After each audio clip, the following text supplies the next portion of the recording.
तो कहेंगे हर जाति के साथ अन्याय हुआ है और आयोग का काम होता है उसका सुरक्षा देना, उसका सम्मान दिलाना, सामाजिक न्याय के हिसाब से उसे न्याय उस समाज को भी मिलना चाहिए।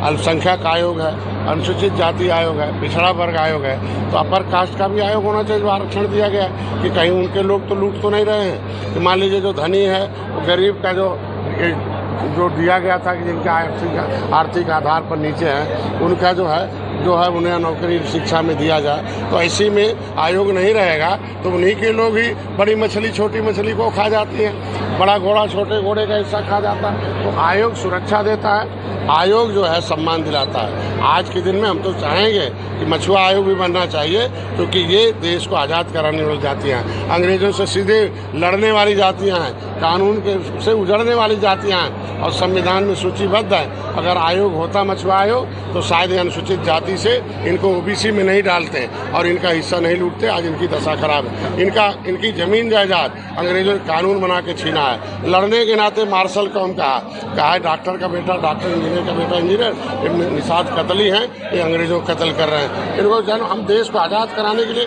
हम संविधान में मिला हुआ हक, देखो आयोग जो होता है वो संविधान में मिले हक को दिलाता है। आयोग के ये देखिए संविधान की जो सूची है, संविधान की सूची है, इसमें निषाद मझवार गौड़ तुरैया खरवार बेदार खरोट कोली 7 नामों से है। इनकी गिनती 1961 से अनुसूचित जाति में होती थी।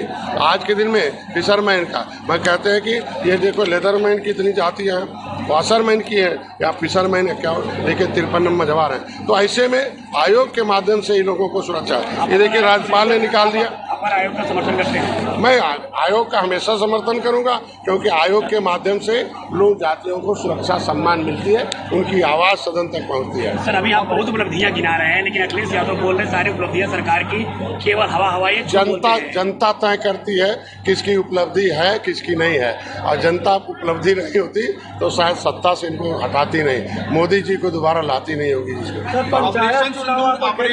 निश्चित रूप से। पंचायत चुनाव, ग्राम सभा, विधानसभा, लोकसभा, 3 ही तो सभा है, तो छोटा सभा ग्राम सभा है एक गांव का, फिर 10 गांव 20 गांव का मिला के जिला पंचायत होता है। ये बिना सिंबल का होता है।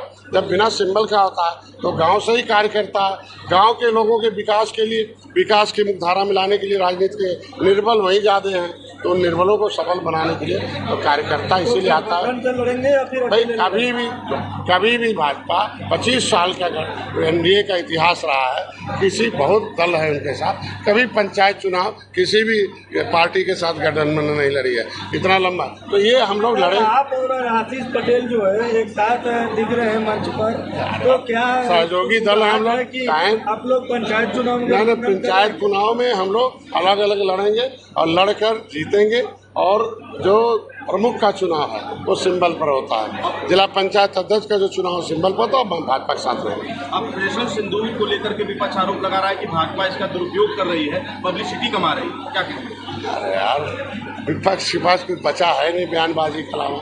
आज के दिन में जो सिंदूर उजाड़ा हो और उसका बदला लिया और नष्ट कर दिया उन आतंकी ठिकानों को, तो ऑपरेशन सिंदूर हमारी भारतीय सभ्यता है और एक तरीके का एक कलंक लगा दिया था उस दिन, और मोदी जी ने उसको ऑपरेशन, अगर इतनी बड़ी सफलता मिली है तो इसको 70 साल से आतंकी ठिकानों को नष्ट में कोई नहीं कर पा रहा था, तो आज के दिन में तो निश्चित रूप से लोगों को बताना जरूरी है ना।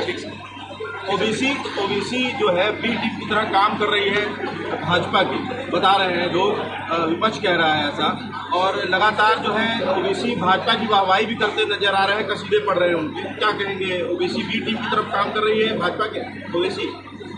देखिए मेरी बात, कोई जनता जज है, जनता जनार्दन है, जनता फैसला लेती है, जनता लोकतंत्र में चाबी उसके पास है, और वो उसके पास जो पहले जब ये मीडिया कम था, मोबाइल कम था, सोशल मीडिया नहीं था, तब वो जो कह देते थे वही मान जाती थी जनता। अब सुबह कहिए तो शाम को वो खोज लेती है सही है कि गलत है। तो अब बयानबाजी से कुछ नहीं होने वाला है, जो सच्चाई उसी के साथ जनता रहेगी और फिर मोदी जी योगी जी आएंगे।